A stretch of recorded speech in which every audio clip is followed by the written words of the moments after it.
মঞ্জুলিকা।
এত বড় স্পর্ধা তোর আমার রমণীর সঙ্গে প্রেম?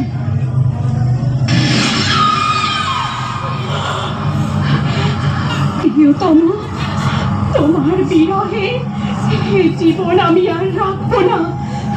পরলোকে আবার আমরা মিলিত হব।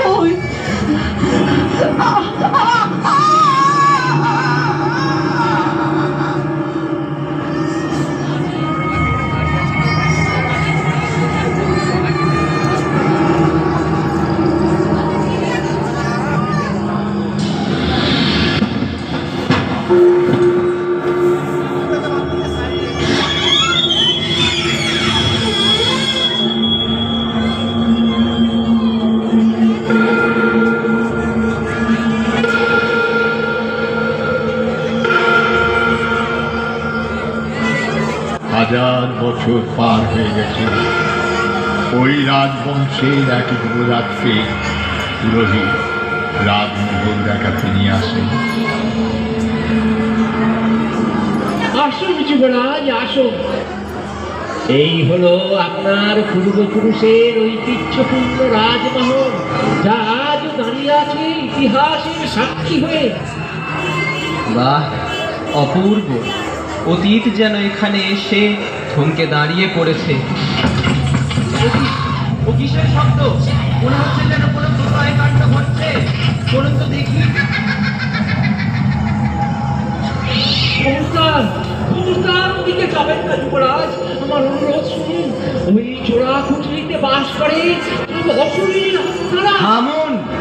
মানুষ আর চাঁদে যাচ্ছে, আর আপনি এখানে আমায় আষাঢ়ে গল্প শোনাচ্ছেন? আমি দেখব কি রহস্য লুকিয়ে আছে ওই কোঠরির মধ্যে। আমি দেখব। যাবেন না যুবরাজ, যাবেন না। আমার অনুরোধ শুনুন, আমার মিনতি, ওদিকে যাবেন না।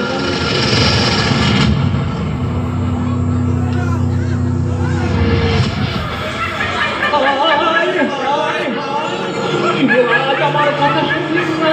এখন আমি কি করি?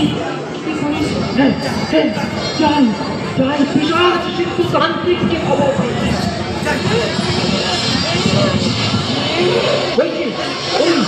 ওই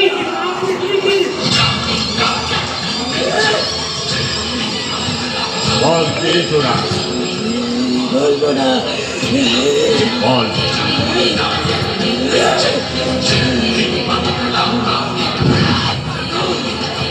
বল বল কে তোরা? মঞ্জুলিকা,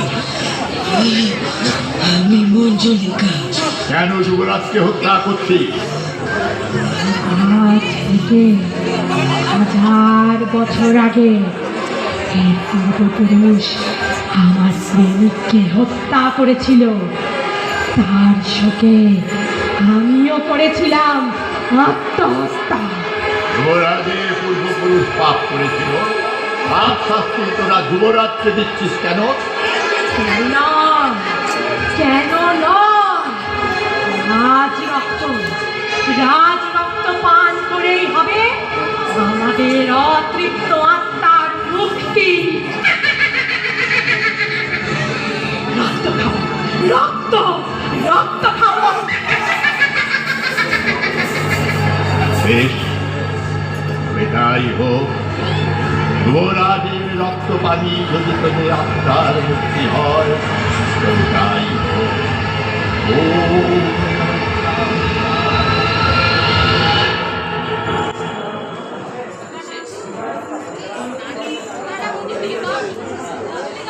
আমি যে তোমার